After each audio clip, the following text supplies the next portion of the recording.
आज गुरु पूर्णिमा है।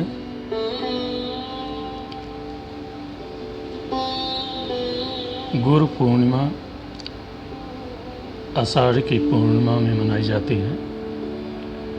गुरु पूर्णिमा का बड़ा ही महत्व है। गुरुदेव भगवान से हम साल भर कुछ न कुछ लेते रहते हैं। केवल एक यही गुरु पूर्णिमा पर्व आती है जिसमें हम गुरु के सामने श्रद्धा सुमन यथाशक्ति कुछ भेंट करके और गुरु से आशीर्वाद लेते हैं, जो बहुत ही महत्वपूर्ण दिन होता है। गुरु की महिमा अपार है। वेदों में, शास्त्रों में, ग्रंथों में, सदग्रंथों में गुरु की महिमा बहुत बताई गई है। यदि गुरु का वर्णन हम लोग करें तो नहीं कर सकते। बिना गुरु के ज्ञान नहीं होता। गुरु शब्द ही अपने में एक अलौकिक, पावन, पवित्र शब्द है। गुरु शब्द की यदि हम व्याख्या करें तो बड़ा ही सरल और सहज है। गु माने अंधकार, रु माने प्रकाश। जो अंधकार की ओर से प्रकाश की ओर ले जाता है वो गुरु होता है। बिना गुरु के कोई ज्ञान नहीं होता है। गुरु का होना जीवन में बहुत महत्वपूर्ण है। गुरु ही एक ऐसा होता है जो आत्मा से परमात्मा का मिलन करा देता है। तुलसीदास जी ने जब रामचरितमानस लिखना हुआ तो गुरु जी की वंदना किया है।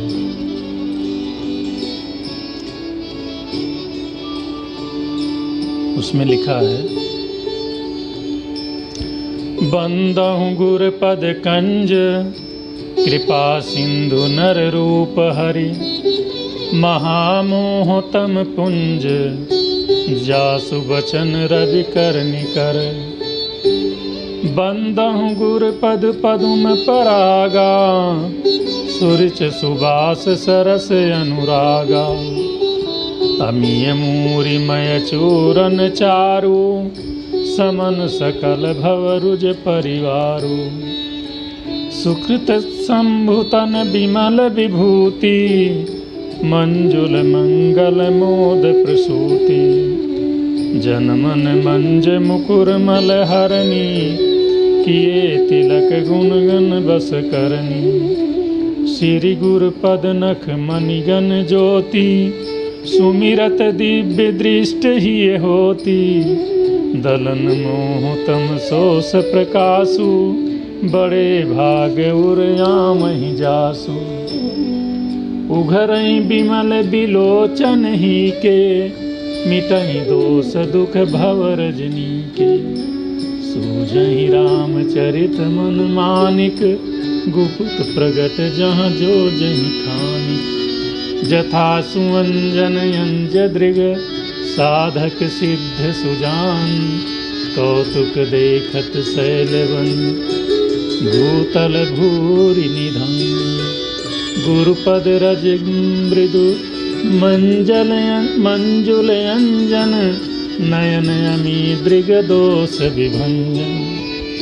गुरु में अपार शक्ति होती है। बिना गुरु के कोई ज्ञान नहीं होता है।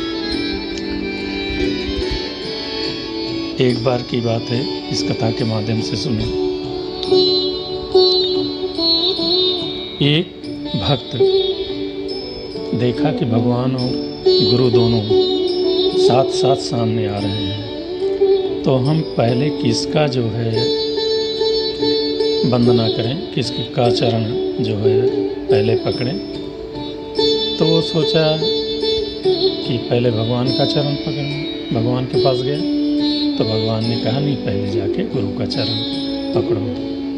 गुरु के पास गया तो उसने कहा भगवान का पहले आप वंदना करिए, उनका चरण पकड़िए। फिर वो गया और विवल हो गया कि गुरुजी कह रहे हैं कि भगवान का चरण पकड़ें और भगवान कह रहे हैं गुरु का। तो उसने भगवान से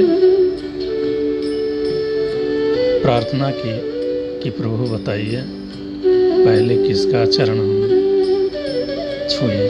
तो भगवान ने कहा कि आपके गुरु की कृपा है, जो मुझे साथ लाए हैं, जो मेरा रास्ता बताए हैं, जो मुझे प्राप्ति का ज्ञान बताए हैं। मुझे तुम जिस रास्ते पर पा रहे हो वो गुरु की ही महिमा है, गुरु की ही देन है। इसलिए जाके गुरु का चरण पहले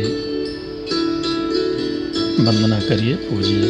तो गुरु के पास गया तो उसने कहा गुरु गोविंदो खड़े काके लागूं पाए, बलिहारी गुर आपने गोविंद देव बताए।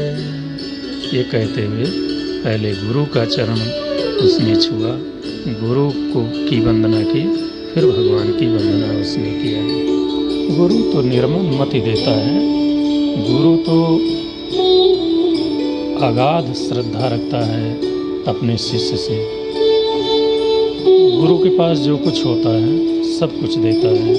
अरे देने को क्या, वो तो ऐसी निर्मल मति देता है कि भगवान सहज ही प्राप्त हो जाते हैं गुरु के सानिध्य में रहकर। रामचरितमानस में तो लिखा है कि ताके जुग पद कमल मनामहु, जासु कृपा निर्मल मति पामहु।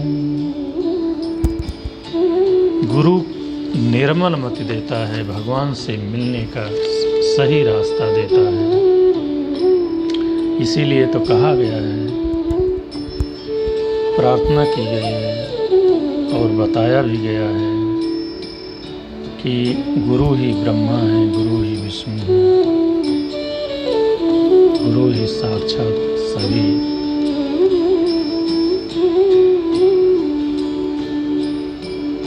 परम देव हैं। गुरु ही शिव है, गुरु ही सब कुछ है। कहा गया है कि गुरुर ब्रह्मा, स्तुति की है, गुरुर ब्रह्मा गुरुर विष्णु गुरुर्देवै महेश्वरा, गुरुर साक्षात् परम ब्रह्म तस्मै श्री गुरुवे नमः। गुरु ही ब्रह्मा है, गुरु ही विष्णु है, गुरु ही शिव है, गुरु ही साक्षात परम ब्रह्म है। तो ऐसे गुरु को अखंड मंडलाकारं व्याप्तं येन चराचरं, तत्पदं दर्शितं येन तस्मै श्री गुरुवे नमः। ऐसे गुरु को बारंबार प्रणाम है। हमारे तो गुरु अलौकिक दिव्य दृष्टि वाले हैं, वो तो हमारी रक्षा सदा करते रहते हैं। हम अपने गुरु को, जो भी आप जिसको गुरु माने हो, उनको प्रणाम करिए। हम तो अपने गुरु को कोटि कोटि प्रणाम करते हैं और उन्हीं के सानिध्य में रहकर भगवान का भजन करते हैं। उनकी कृपा, गुरु की कृपा, प्रभु की कृपा है। गुरु ही ब्रह्मा है, गुरु ही विष्णु है, गुरु ही शिव है, गुरु ही साक्षात ब्रह्म है। श्री गुरु जी को बारंबार प्रणाम है। बोलो श्री गुरुवे नमः।